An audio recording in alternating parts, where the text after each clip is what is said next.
Joe Biden reverses himself on public funding for abortion. President Trump reaches the verge of a major win on immigration. And we check the mailbag. I'm Ben Shapiro. This is The Ben Shapiro Show.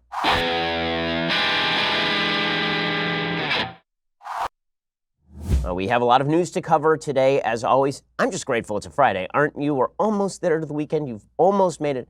We'll get into all of the news. But first, let me just tell you, the best suit that I own is Indochino. The reason, it is customized to me. Unlike buying a suit off of the rack, Indochino makes made-to-measure menswear. I mean, this is awesome stuff. They make suits and shirts to your exact measurements for an unparalleled fit and comfort. If you're in the middle of planning a wedding, they got tons of options for people looking to outfit the wedding party.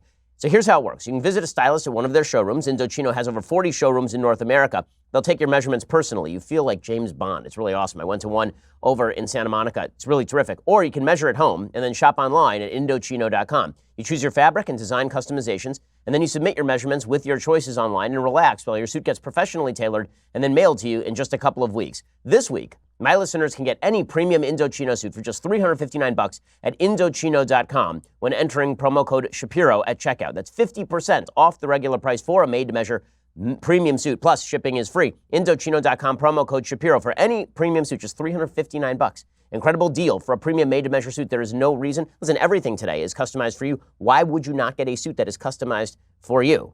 I mean, this is literally how suits were designed to be made. So go check out Indochino.com. Promo code Shapiro for any premium suit, just $359. Best suit I own, best suit you will own as well, Indochino.com. All right, so the big news of the day is that the first cracks are appearing in Joe Biden's facade. So Joe Biden obviously continues to lead in the polls. According to the Real Clear Politics poll average, he is well ahead of the rest of the field at this point nationally. But he has been dropping. He was up near 40% in the Real Clear Politics poll average just a couple of weeks ago. He is down to 34% in the Real Clear Politics poll average right now. He leads Bernie Sanders in Iowa by just 4%. He's up on Bernie Sanders by about 13 points in New Hampshire, but there are no real late-breaking polls there, so my guess is that the lead is smaller than that. And the reason that he is beginning to recede, he's beginning to regress back to the mean, is because Joe Biden is not a good candidate.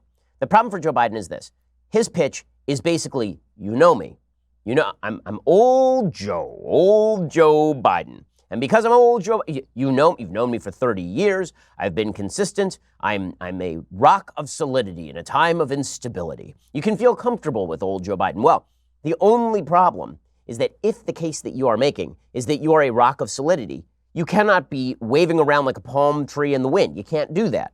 If the idea is that Donald Trump is too volatile and that you are, again, going to be that safe harbor for Americans who just want something steady in a time of trouble, you're going to be that ship that doesn't move with the waves. You're just going to plow right on ahead through those eddies.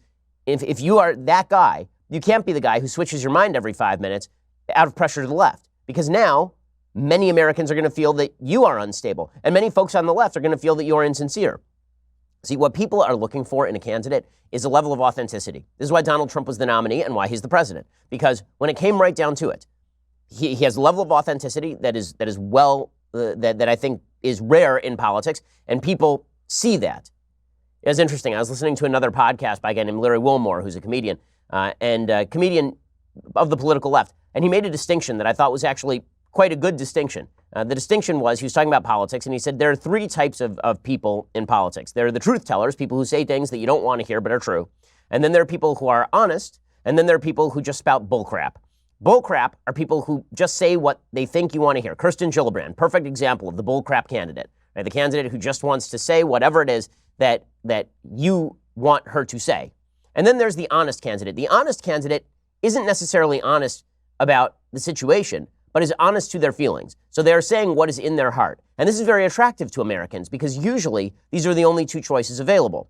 And sometimes honesty beats the third choice, truth-telling, because if truth-telling amounts to, I'm going to tell you something you don't want to hear, people don't want to hear that stuff. And they also don't want to hear BS. They don't want to feel like they're being pandered to. So what they're looking for is somebody who mostly tells them the things that they kind of like, but somebody who says what is in their heart, because now we can get a glimpse at the real you, right? That is Donald Trump's appeal. Well, Joe Biden is a master BSer, as Larry Wilmore says, and he's exactly right about this. Joe Biden is a BS artist. And the problem is, you cannot beat honesty with a BS artist. You can only beat honesty with somebody else who is perceived as honest. And this is the case that the radical left is making. They're saying, listen, of all of our candidates, the guy who is the most honest is Bernie Sanders. Now, the left is having to determine whether Elizabeth Warren is honest or whether she is a BSer to them, whether she's just telling the radical left, what they want to hear. But one thing is becoming eminently clear. In the first few weeks of his campaign, Joe Biden, who portrays himself as Honest Joe, guy who gaffes into honesty, but he's honest and he's solid, he is none of those things. He is a BS artist who will shift all of his opinions on a moment's notice if he receives any sort of pressure. Today's example, Joe Biden has now caved on the Hyde Amendment. So the Hyde Amendment, for those who don't know, is an amendment that was passed in the 1990s to a federal bill. It has been attached in virtually every appropriations bill since and has been continuously in force for 20-some years. The Hyde Amendment says there will be no federal funding for abortion. So if federal funds are available for a clinic, the clinic has to make sure that it is not using those federal funds for abortion. So Planned Parenthood gets funding from the federal government, but they have to pledge that that money is not going to be used for abortion. Now, the reason that this isn't helpful when it comes to Planned Parenthood is because Planned Parenthood is an abortion clinic. So that means that all the money is fungible. Any cost that they defray from federal funding in one area, they can then use money from another source and then put it into sponsoring abortion. With that said, the Hyde Amendment is obviously a very good part of law. And the reason it's a good part of law is because you should not be paying for somebody else's abortion, obviously. You know who used to agree with this was Joe Biden. So here is a brief history of Joe Biden on this issue. I'm going to tell you the history, and then we'll play some audio of Joe Biden backing up the case. David Harsanyi of The Federalist puts this out there. In 1976, Biden voted for the Hyde Amendment, a law banning federal funds to pay for abortion. In 1981, the Biden Amendment to the Foreign Assistance Act banned any American aid from being used in research related to abortions. In 1984, Biden supported the Mexico City policy, which bans federal funding for private organizations that provide abortion, advocate to decriminalize abortion, or expand abortion services. In 1993, Biden voted to save the Hyde Amendment. In 1995 and 1997, Biden voted for partial birth abortion bans that would be vetoed by Bill Clinton. On June 5th, 2019, Joe Biden continued his 40-plus year support for the Hyde Amendment. In fact, I have right before me a New York Times piece that we talked about just 2 days ago. 2 days ago. The title of it was Biden Still Backs Hyde Amendment, which bans federal funds for abortions. And that piece discussed an exchange that Joe Biden had regarding the Hyde Amendment. He was asked by the ACLU whether he still supported the Hyde Amendment. And he said, no, I no longer support the Hyde Amendment. And then he reversed himself again. So back in 2007, here was Joe Biden talking about public funding for abortion on Meet the Press. Are you still opposed to public funding for abortion? I still am opposed to public funding to abortion, and the reason I am is, again, it goes to the question of whether or not you are going to impose a view to support something that is not a guaranteed right, but an affirmative action to promote. Okay, so that was Joe Biden's perspective, and that remained his perspective from 1976 all the way to 2019. Then about a month ago, he was asked this question by a member of the ACLU on the Hyde Amendment. And here's what he had to say. This is May 4th, 2019 in Columbia, South Carolina. Will you commit to abolishing the Hyde Amendment, which hurts poor women and yes, women of color? Yes, and by the way, ACLU member, I got a near perfect voting record my entire career. I heard you did, but I'm glad you just said you would commit to abolishing the Hyde Amendment. Right now, it has to be, it can't stay. It can't stay. And that's what he said. And then, about 3 weeks later, he was asked about it again. It started to become an issue. And he said, no, I still am in favor of the Hyde Amendment. The Hyde Amendment is still a very good thing. Right? He said, oh, you know what? I screwed this up. What I meant is the Mexico City policy, which he also used to vote in favor of. Now he says he's not in favor of the Mexico City policy, but he's still in favor of the Hyde Amendment. And this brought him under fire from Kirsten Gillibrand of New York, who tweeted, repealing the Hyde Amendment is critical so that low-income women in particular can have access to the reproductive care they need and deserve. Reproductive rights are human rights, period. They should be non-negotiable for all Democrats. Senator Bernie Sanders of Vermont said, there's no middle ground on women's rights. Abortion is a constitutional right. Under my Medicare for All plan, we will repeal the Hyde Amendment. Senator Elizabeth Warren said, this isn't about politics. This is about what's right, she said, hair a-moving. The Hyde Amendment should not be American law. And CNN's Dana Bash said, well, listen, all of this may be true, CNN's Dana Bash, but Biden's not going to change his mind. She said this yesterday. Okay, here's Dana Bash. The Democratic Party has moved over the last 4 years and even a little bit before that But Joe Biden hasn't. I've done some reporting on this today, and I am told explicitly that it is Joe Biden himself who says, this is my conviction, and I'm not changing it. This is how I have felt, and this is how I have voted for my 4 decades in public service, and I'm not changing, despite the fact that the party clearly has changed. Okay, that was Dana Bash yesterday on CNN. He's clearly not changing. He's not going to change. And then Elizabeth Warren says, let's repeal the Hyde Amendment. And so here she was on MSNBC yesterday saying we need to get rid of the Hyde Amendment. By the way, she has voted in favor of the Hyde Amendment several times because it's attached to virtually every appropriations bill. Here's Elizabeth Warren explaining. Former Vice President Joe Biden came out and said that he would not support repealing the Hyde Amendment. That is a provision of federal law that bars the federal government from funding abortion services through Medicare, Medicaid, and others. You disagree with that position? Yes, I do. Is Joe Biden wrong? Yes. And what do you say to someone who says, no, this is the smart political move if you need to win in a general election to support the Hyde Amendment? This is not about politics. What this is about health care, about reproductive freedom, about economic freedom, and about equal opportunity for all women. Okay, now this would be the point where Joe Biden stands up and he says, no, the Hyde Amendment is good law. The reason Hyde Amendment is good law is because it ensures that a taxpayer who disagrees with abortion in Georgia does not have to pay for somebody getting an abortion in New York. Right?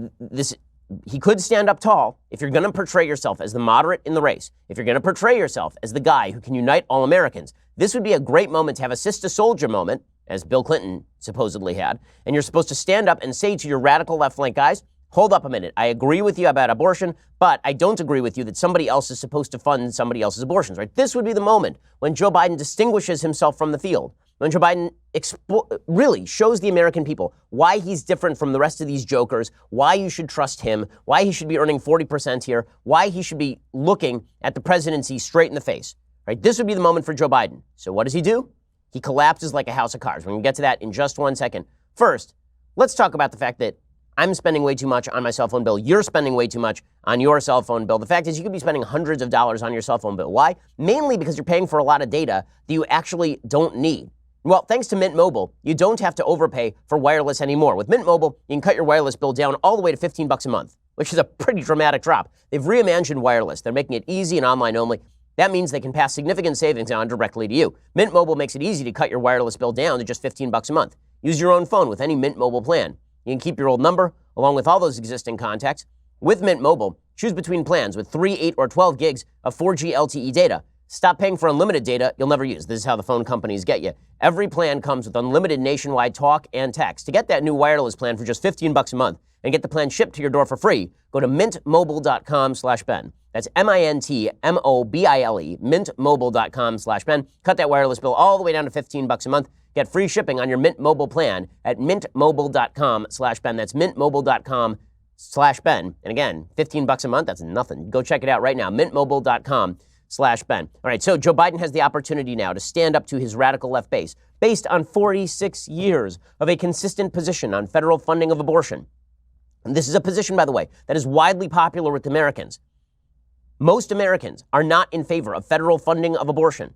This is particularly true in a lot of the swing states that Joe Biden needs to win. This is true in Pennsylvania, it's true in Wisconsin, it's true in Michigan, it's true in Ohio, it's true in Florida. Even people who tend to be kind of pro-choice, or at least don't want full pro-life bills on the table, even those people say, you know what seems like a pretty good solution here? Pay for your own abortion. Right? I'm not going to pay for your abortion. Nobody else has to pay for your abortion. Right? There's pretty solid middle ground. Joe Biden gets a little bit of pressure from the left. And by a little, I mean a few tweets. I mean, Kirsten Gillibrand tweets at him. I mean, Elizabeth Warren says a thing. I mean, Bernie Sanders says a thing. And by the way, Joe Biden can fight back against all of these people except for Bernie Sanders. Because next time Elizabeth Warren says this, he can say, listen, Elizabeth, you voted for this thing. He can say, listen, Kirsten, for all your talk, I've been standing up for abortion rights for years and years and years. You just voted for the Hyde Amendment like 2 days ago in 2018. Instead, overnight, Joe Biden flips and then flops and then flips again. So in May, he says, yeah, you know what, no more Hyde Amendment. Then he flips back and he says, no, the Hyde Amendment's good. Now, I meant the Mexico City policy, guys. I mean, you can understand how I would mix up the Hyde Amendment and the Mexico City policy. I mean, they sound exactly the same. Like the words Hyde Amendment and Mexico City policy, resemblance. I mean, if I've ever heard something that is ripe for confusion, it is those two terms. But does he stand up to his original position and just say, that was a boo-boo? No, he doesn't. Instead, he folds. This dude folds more often than an origami set. It's incredible. It's incredible. He is more flexible than the USA gymnastics team. So here is Joe Biden yesterday explaining that he has now shifted his position on the Hyde Amendment after 46 years. This is sheer political cowardice, and it undermines his case to be president. His case to be president is that he stands like a rock where he believes that he doesn't change based on the prevailing winds, that pressure from outside groups is not going to shift him or move him, that he is the moderate in the race who understands the heart of Americans. Instead, he gets a little bit of pressure from a crazy old loon like Elizabeth Warren in Massachusetts, and suddenly he moves. It's amazing. We now see so many Republican governors denying health care to millions of the most poorest and most vulnerable Americans by refusing even Medicaid expansion. I can't justify leaving millions of women without access to the care they need and the ability to exercise their constitutionally protected right. If I believe health care is a right, as I do, I can no longer support an amendment that makes that right dependent on someone. Wow. So what's his excuse? His excuse is the Republicans, which is hilarious. So his new excuse is, oh, you know what? I'm seeing these pro-life bills being passed in Georgia and Alabama, and that means I have to support federal funding of abortion. What? Why? Why? I mean, that logic doesn't even hold. You know, there are lots of pro-lifers all across the United States, and those pro-lifers have been pro-life for Joe Biden's entire career. And it is also true that there are certain states with more abortion restrictions than others. This has also been true over the course of Joe Biden's career. Don't give me this crap where Joe Biden switched his position because Republicans are doing things. Joe Biden switched his position because he's a coward, because the knees buckled, because Joe Biden stared directly into the face of the hard left, and instead of making the stand that would have allowed Joe Biden to continue to portray himself as a moderate in the face of this radical left group inside his own party, instead he decided that he was going to try to co-opt that left part of the party. It ain't going to work, guys. It's not going to work. If you're on Joe Biden's campaign, and so far your entire campaign has been a series of apologies and hiding, he's like the Bonnie and Clyde of the campaign trail. He pops out to apologize, and then he flees back into his car into the backwoods. And then he pops out again to apologize. If that's your idea of a campaign, that you hide and then apologize, and you hide some more and then you apologize, do you really think that Bernie Sanders or Elizabeth Warren, these folks are going to let up? You really think Kamala Harris is going to go, is suddenly going to be kind to you? Is that what they think? Because here's the thing. Biden's been doing this consistently. Okay, this is now a pattern. It's not just on the Hyde Amendment. This is the most obvious example where he flipped and then flopped and then flipped. I mean, dude was basically like a dolphin out of water, flipping and flopping all around. But this is not the first time that Joe Biden has done this in this campaign.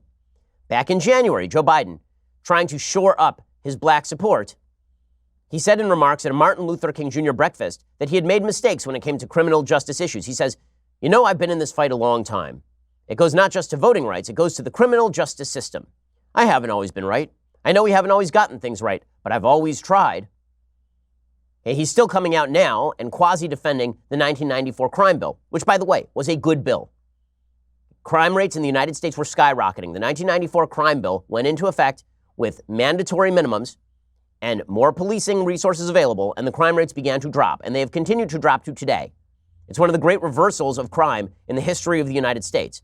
Joe Biden is running away from his own record on that. Now, Joe Biden is doing exactly what he's done on the Hyde Amendment, which is he's still maintaining today that the 1994 crime bill was necessary and good, and he's sort of defending it. Within 2 months, he will deny that he had anything to do with it. Within 2 months, he will suggest that the 1994 crime bill may have been a necessary preventative measure at the time, but it was a bad bill and he never should have supported it, and oopsie whoopsie daisy.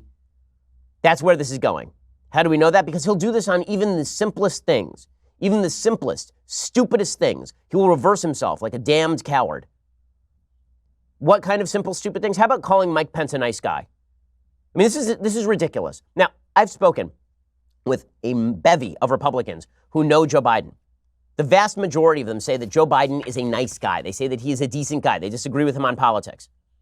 You know, we had Senator Ted Cruz in here on Daily Wire backstage, and Senator Cruz talked about Joe Biden. He said he's a very nice guy. Everybody gets along with Joe Biden, right? Everybody does. So no one on the right side of the aisle really has a problem saying that Joe Biden is a decent guy. Well, Joe Biden called Mike Pence a decent guy. This is something you are no longer allowed to do. If you're a member of the hard left or you kowtow to the hard left, if you call somebody on the right a decent person, you are now to be excoriated. You're to be cast out of the tent. So Joe Biden, earlier last year, he called Mike Pence a decent guy, and he got ripped for it. Here's what it sounded like when he was actually being a decent human by calling Mike Pence, a person with whom he disagrees, a decent fellow. It was followed on by a guy who's a decent guy, our vice president, who stood before this group of allies and leaders and said, "I'm here on behalf of President Trump." And there was dead silence. Dead silence. So even in the midst of ripping Pence, he says that Pence is a decent guy. Cynthia Nixon, a failed gubernatorial candidate in New York who's a radical, she tweeted out, "Joe Biden, you've called America's most anti-LGBT elected leader a decent guy. Please consider how this falls on the ears of our community." And then she tweeted Joe Biden's wife and said, "Come get your husband." And Joe Biden then kowtowed, just like he did with regard to the Hyde Amendment, a little bit of pressure from Cynthia Nixon, and boom, he falls down. Instead of him just saying, "Listen, Mike Pence is a decent guy. We disagree on politics," which would be the normal, right thing to say. Instead, he caved immediately. He tweeted out, "You're right, Cynthia. I was making a point in a foreign policy context that under normal circumstances, a vice president wouldn't be given a silent reaction on the world stage. But there is nothing decent about being anti-LGBTQ rights, and that includes the vice president." So he goes from Mike Pence is a decent guy to Mike Pence is an indecent guy based on a Cynthia Nixon tweet. This is your idol of stability, Democrats. This is the person that you're going to put up as a solid counter to the chaos of President Trump, a guy who switches his positions every 5 seconds, depending on the amount of pressure that he receives. Americans are going to perceive this. This Hyde Amendment thing is not just about the Hyde Amendment. This Hyde Amendment thing is about something much more. I'll talk about it in just a second. First, let me tell you, I talk a lot about my sleep quality. I have a really tough time sleeping. I am not a good sleeper. Every night when I try to fall asleep, it's very difficult for me. Until I tried the Calming Comfort blanket by Sharper Image. It is awesome. It's a luxurious weighted blanket that helps you relax so you can fall asleep and stay asleep naturally. Now, I know that it sounds kind of weird to have a weighted blanket. Like, what's that for? Well, what it does is it actually calms your body. It's super cool. Calming Comfort is designed with high-density comfort fill to provide exactly the right amount of weight to help relax your body. It mimics the soothing feeling of being hugged for less stress and a restful night's sleep. Calming Comfort applies an even amount of pressure over your body to help the production of serotonin and melatonin, simulating deep touch pressure stimulation. Calming Comfort is 100% machine washable and dryer safe. And the Calming Comfort weighted blanket comes with a 90-day anxiety-free, stress-free, best night's sleep of your life guarantee from Sharper Image. So you really have nothing to lose. It's so good that I got one and then I got another one for my wife. Right now, just for our listeners, you can go to calmingcomfortblanket.com. Use promo code Ben at checkout to receive 15% off the displayed price. Again, that is calmingcomfortblanket.com. Promo code Ben, because you can't put a price on a great night's sleep. Go online now, calmingcomfortblanket.com. Use promo code Ben for your special discount today. So, as I say, what this says about Joe Biden goes far beyond the Hyde Amendment. It goes to the core of his candidacy. He says he is the most electable guy. The reason he is supposedly electable is, again, because he is Captain Stability. He's not a kook like Bernie Sanders. He's not wild-eyed like Elizabeth Warren. He's not an unknown like Kamala Harris. And he's certainly not chaotic like that terrible President Trump. He's old, slow Joe. But when he looks doddering, when he looks as though he can be pushed around by anybody on his side of the aisle, how do you think he's going to face up against President Trump in a general-elect matchup? It's pretty impressive to see a man destroy his entire case for qualification on the basis of having to please the radical left. If there's any question who's in control of the Democratic Party, Joe Biden just answered it. Joe Biden and the so-called moderates, they ain't in control of this Democratic Party anymore. All of that is over. The people who are in control of the Democratic Party are indeed radical, and they are only going to get more radical. I'm talking about folks like Cory Booker. So Cory Booker is not in control of the Democratic Party, nor is he going to win the Democratic nomination. But Cory Booker is basically souped up Kirsten Gillibrand. Wherever he thinks the money is, that is where he will go. And so Cory Booker, who used to be perceived, again, as a moderate who could reach across the aisle. And again, I know senators who deal with Cory Booker. They say he's a very friendly guy, say he's a nice guy. But Cory Booker moves with the wind. There is no I am Spartacus moment for Spartacus over here. There is none. Okay, because Spartacus is about standing up in the face of pressure. Cory Booker has never done that his entire career. Here was Cory Booker pandering on the basis of the Hyde Amendment and suggesting that you're racist if you don't support the Hyde Amendment. It was this kind of rhetoric that drove Joe Biden to disown his own position. This assault on women's reproductive rights is an assault on women, but it's a particularly assault on African American women. And the Hyde Amendment to deny people through Medicaid and Medicare abortion rights, that is an assault on African American women too. God, he is so terrible. I mean, just as a candidate, he's so terrible. I mean, he is the Spinal Tap speaker. It's always up to 11, man. You could have just made 10 higher. Nope, you got to go to 11. That's Cory Booker all over. And when I say he goes to 11, I mean, I know this is a side point, but when Cory Booker goes to 11, there's something innately hysterical about somebody who is hysterical. And Cory Booker getting hysterical in the most calculated possible fashion. He's basically like a jukebox of anger. Like you take a quarter and you drop it in and you wait for the quarter to drop and suddenly the volume is up too loud. That's Cory Booker. So here we go. We're going to drop the coin in. Clink. If we can make this a movement election that activates the consciousness of a country, that brings out everybody from the sidelines of a democracy to getting on the field, joining together in unison, in collective voice, and say, I too dream of America. If we do like that, then we won't just win an election. We will change neighborhoods from coast to coast. Communities like mine will see a nation where justice does roll down like water and righteousness like a mighty stream. Oh, sorry, the jukebox ran out right there. Sorry, the quarter ran out. We'll have to get another quarter later and then see if we can tune up the Cory Booker anger jukebox again with just dropping a coin. But here's the thing. This is contagious. Even the folks who are supposed to campaign as moderates have been taken over by the far left policies. You know, Pete Buttigieg, when he first announced, I said he was one of the more attractive Democratic candidates because he seemed like a person who actually wanted to get along and have conversations. And then, of course, he has run directly to the left. I mean, it's incredible. All Democrats have to do to win in 2020, I don't mean to give them advice because I don't want them to win, but all Democrats have to do in 2020 is run directly at the finish line. The finish line is right here. All they have to do is run directly at the finish line. And it's like they let the horse out of the gate at the Belmont, and the horse runs directly into the center lane. I mean, it just runs directly into the rail. That's what's happening right here. Okay, they're in a swim meet. All they have to do is swim straight. And instead, they're like, oh, look, the lane line. I'm going to run right at that. So they let Pete Buttigieg out of the gate, and he's like, I got my eye on the prize. There's the finish line right there. Just going to run right for that finish line. Runs right off the road. Here's Pete Buttigieg running off the road by suggesting that Stacey Abrams is the legitimate governor of Georgia, which is just a bunch of crap, but he's speaking in front of the African American Leadership Summit, and so we have to pretend that a lady who lost an election by 55,000 votes is the actual elected governor of Georgia. Stacey Abrams ought to be the governor of Georgia. When racially motivated voter suppression is permitted, when districts are drawn so that politicians get to choose their vote instead of their voters instead of the other way around, when money is allowed to outvote people in this country, we cannot truly say that we live in a democracy.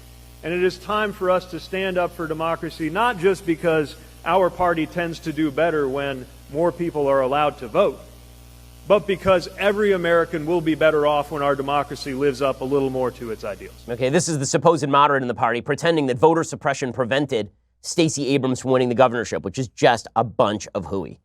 Joe Biden could have distinguished himself. He could have distinguished himself in this field. He chose not to distinguish himself in the field. He figures with a high level of name recognition that he can run directly back to the pack. It's unreal. It's unreal. All he had to do was not be this, and he can't stop himself. And here's the thing. He's not really this, and people are going to detect that. Going back to that tripartite distinction, that BS, honesty, truth-teller distinction, ain't nobody in the Democratic Party doing serious truth-telling. A lot of folks in the Democratic Party doing BSing. There are a couple of people who are honest, and if I have to pit the honesty of, or purported honesty of Elizabeth Warren on leftist principles or Bernie Sanders on leftist principles against Joe Biden, who now appears to be a BSer, it feels to me like Joe Biden is set for a fall. I think there's a reason he is receding back to the field. And there ain't no second win for Joe Biden. Dude's got a front run all the way. If he ever drops back into the field, he is toast. If he ever drops back into the pack, he is finished. And we are beginning to see this happen in a lot of these polls. His lead in a lot of these polls is dropping precipitously. Again, that Real Clear Politics poll average has him dropping. It has him dropping. He was at, in the latest Economist poll from that came out on June 4th, has him all the way down to 27%. He's not going to win this thing at 27%. It ain't going to happen. So In a second, we're going to get to a victory, a maybe victory for President Trump on tariffs. Maybe I will have to admit that I was wrong. Something I don't really enjoy doing, but will do if I am. So we'll get to that in just 1 second. First, you know what you need this Father's Day? More meat. You know what your dad needs? He needs more meat, and he needs great meat. And that's where Omaha Steaks comes in. So I have a lot of friends who eat Omaha Steaks, and they just rave about the quality. And right now, we have an unbelievable deal. If you go to omahasteaks.com and you enter promo code Shapiro in the search bar, you get 74% off the Father's Day Steak Fix gift package. That's a $235 value, now for only $59.99. Order now, and here's what you get. You ready for this? For under $60. Order now, and here's what you get. 2 filet mignons, 2 top sirloins, 2 pork chops, 4 Omaha Steaks burgers, 4 gourmet jumbo franks, 4 chicken fried steaks, and all beef meatballs, 4 chicken breasts, 4 caramel apple tartlets, a packet of Omaha Steaks signature seasoning, and 4 extra Omaha Steaks burgers for free. All for under $60. Give that amazing package as a gift for dad, or just stock up for incredible summer grilling, because summer is coming. I'm excited about it. All at 74% off. Again, order right now. You can get that exclusive Omaha Steaks Father's Day Steak Fix package, valued at $235 for just $59.99. Go to omahasteaks.com, type promo code Shapiro into the search bar. That offer does end soon, so go check them out. omahasteaks.com, type promo code Shapiro in the search bar, and get the Father's Day Steak Fix package today. Okay, in just a second, we are going to get to a possible victory for President Trump over Mexico. You know, it's a strategy that I doubted, but if it works out, then big win for President Trump. We'll get to that in just a second. First, so I talked to you a lot about subscribing. I talked to you a lot about subscribing here on the Daily Wire. Like every day I mention it.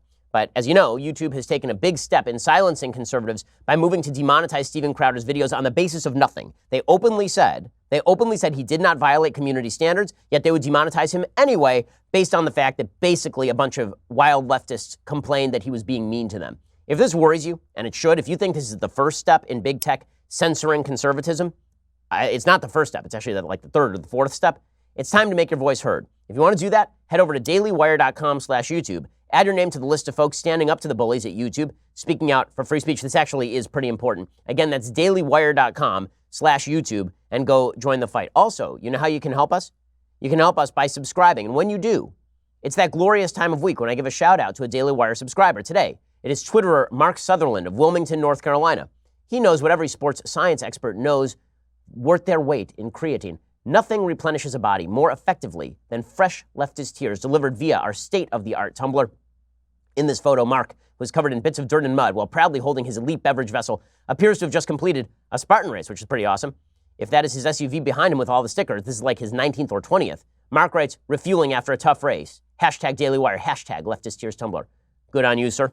An elite athlete deserves an elite beverage vessel. We very much appreciate your support. If you want a chance of being featured on the show, become a Daily Wire annual subscriber. If you're not already one, post a photo of your tumbler on Twitter or Instagram. You can even be in the photo if you would like. To become a subscriber, head on over to dailywire.com, click on the subscribe button at the top of the page. Now, as I've been saying for weeks at this point, before the Crowder thing even happened, if you want to ensure that you can still get the material that you want, that you can still hear this show, that the left's attempted boycott tactics do not succeed, that the left's attempts to deplatform people on the right do not succeed, they can still have alternative methods of receiving information, you do need to subscribe. We really not only appreciate it, but it's vital. We need you to be part of the team. Go over to dailywire.com right now and subscribe. $9.99 a month gets you all the goodies. $99 a year gets you all the goodies, plus the Leftist Tears hot or cold tumbler that you just saw in that picture. It is indeed fantastic. As I pointed out yesterday, the reason that we labeled it leftist tears, not liberal tears, is because liberals are people I disagree with politically. Leftists are people who want to silence you, and their tears are in fact delicious. You know how to produce more of those tears? Go subscribe over at dailywire.com right now. And we have all sorts of great stuff for you when you subscribe. The Sunday special comes to you on Saturday. You get all the material behind the paywall. This week's Sunday special is with Senator Ted Cruz. We have great Sunday specials coming up in the next few weeks. I can't wait to share them with you. They really are spectacular. Go over and subscribe right now. We are the largest, fastest growing conservative podcast and radio show in the nation.